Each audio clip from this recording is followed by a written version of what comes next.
여러분, 반갑습니다. 벌써 4월의 마지막 월요일입니다. 시간이 정말 정말 빨리 간다. 날씨도 또 상당히 좋아진 것 같습니다. 몸과 마음의 또 평화로움과 편안함, 그러면서도 역동성, 그런 것들이 좀 많은 하루가 되기를 기대합니다.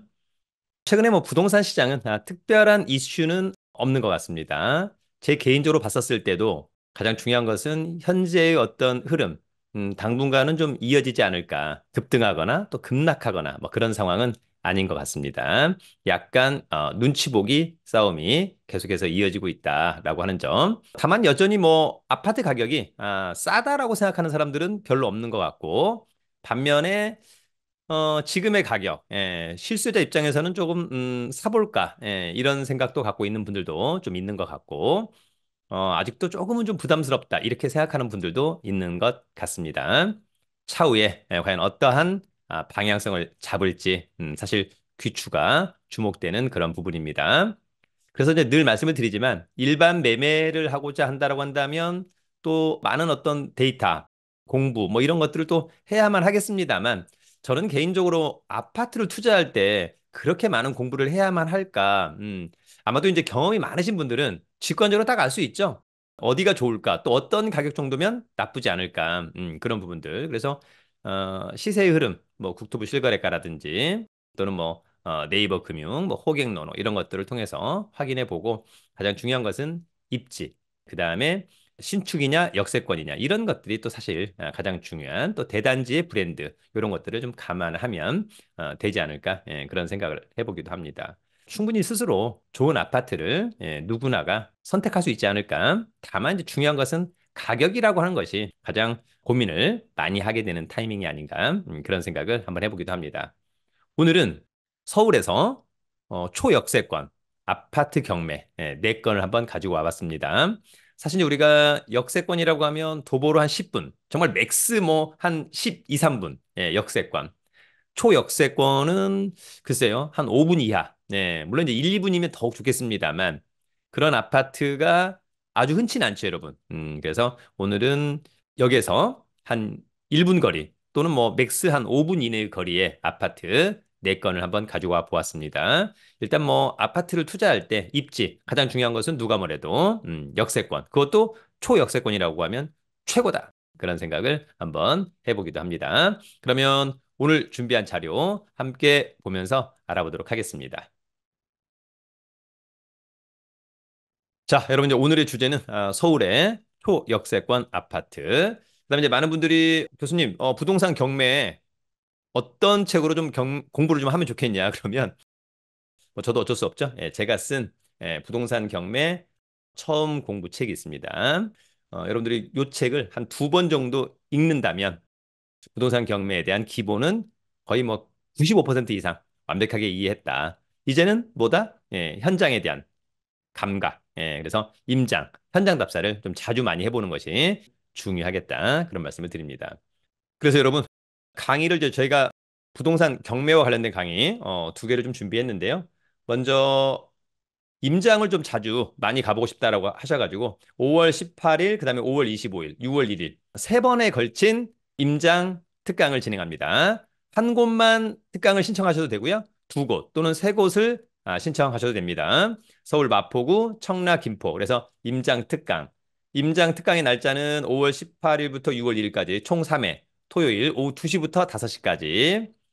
임장 이틀 전에 단톡방 초대와 임장 가볼 경매 물건을 올려드리도록 하고요. 임장 특강 지역은 1차 5월 18일은 서울 마포구. 서울 마포구는 뭐 어디가 될지는 아직은 정해지지 않고 이제 물건을 보고 이제 공덕 또는 뭐 이를테면 광흥창, 합정, 홍대, 뭐 연남 요런 쪽이 되겠죠. 일단 망원 뭐 등등. 2차는 5월 25일 날 인천 청라 아마 가정역에서 만나서 루원 그다음에 청라를 가게 되지 않을까 그런 생각을 해보고요. 3차는 6월 1일 경기 김포시 정해야 될 것 같아요. 이제 풍무 쪽을 위주로 뭐 이를테면 걸포를 갈 거냐 아니면 이제 동상은 한강 신도시 이를테면 운양에서 만나서 장기 마상 구례 경매 물건이 많이 나와 있으니까 그런 부분들을 한번 정해 보도록 하겠습니다.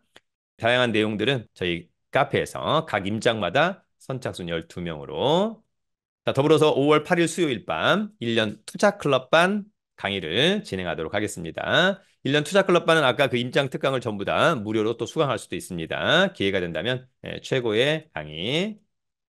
자, 자세한 강의 공지는 제가 운영하는 네이버 카페 설춘환 캠퍼스 강의 공지란 등을 체크해 주면 될 것 같습니다. 자, 그러면 곧바로 갑니다. 자, 오늘 서울의 초역세권 아파트 경매 4개의 물건을 한번 가지고 와 보았습니다. 자, 첫 번째 아파트는요. 서울 구로구 신도림동의 아파트입니다.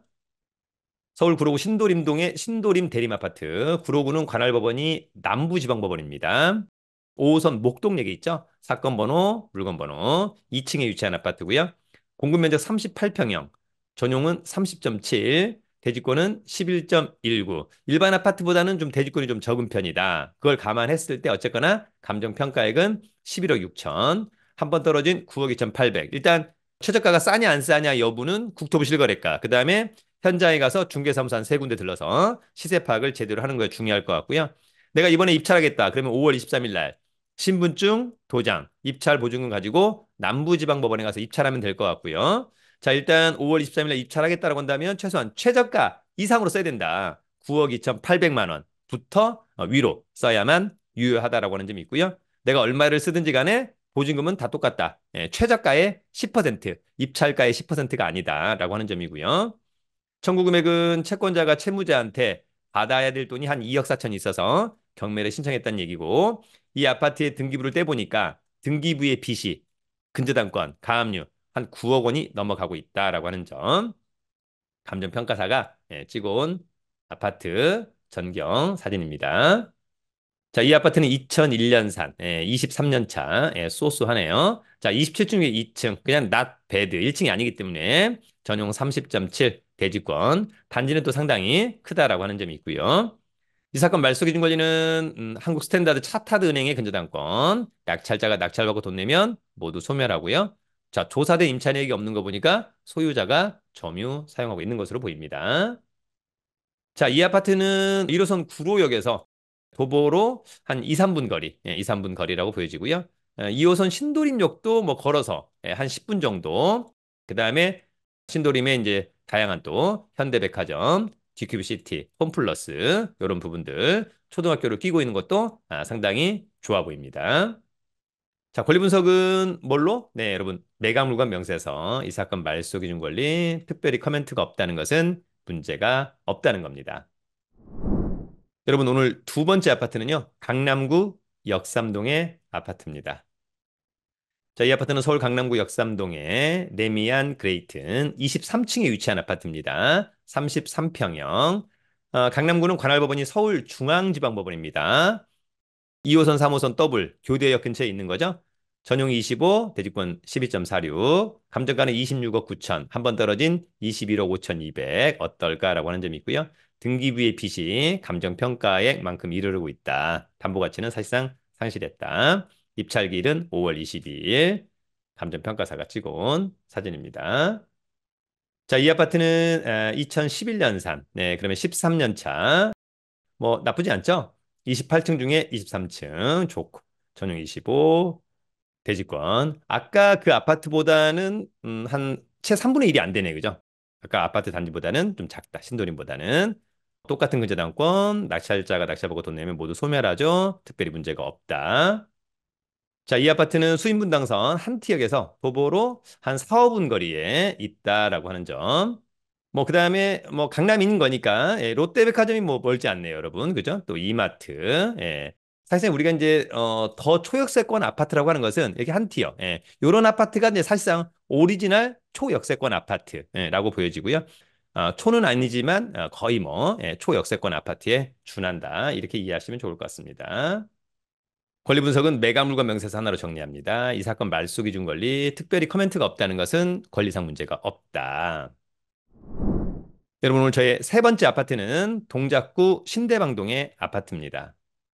자, 서울 동작구 신대방동 아파트. 역시 동작구도 관할법원이 서울중앙지방법원. 보람의 자이더 포레스트. 14층에 위치한 아파트고요. 전용이 25.64, 대지권은 7.47. 대지권이 좀 이렇게 좀 적으면 사실 이제 주상복합의 아파트가 아닌가. 현장 가면 체크할 수 있겠죠? 감정평가액은 15억 4,500, 한 번 떨어진 12억 3,600 어떨까라고 하는 점이 있습니다. 관심 있다면 5월 22일 날 입찰 법정에 가면 됩니다. 자, 이 아파트는 2021년산. 그러면은 3년 차. 완전 신축. 좋네요. 23층 중에 14층. 좋다. 네, 전용. 그다음에 이 사건 말소 기준 권리는 중소기업은행의 근저당권. 낙찰자가 낙찰받고 돈 내면 모두 소멸하죠. 예, 조사된 임차 내역 없으니까 법률상 문제는 없어 보입니다. 그래도 다시 한번 꼼꼼히 체크해야 됩니다. 자, 이 아파트는 7호선 신대방 사거리역에서 도보로 뭐 한 1, 2분 거리. 예. 뭐 대단지네요. 959세대니까. 추후에 신림선도 갈 수 있겠다. 자, 이 사건의 권리 분석은 매각물건 명세서. 이 사건 말소 기준 권리. 네, 특별히 문제가 없다. 여러분 오늘 네 번째 아파트는 중랑구 신내동의 아파트입니다. 서울 중랑구 신내동의 신내 아파트 3층에 위치한 아파트고요. 중랑구는 이제 관할법원이 서울 북부지방법원입니다. 1호선 도봉역에 있죠.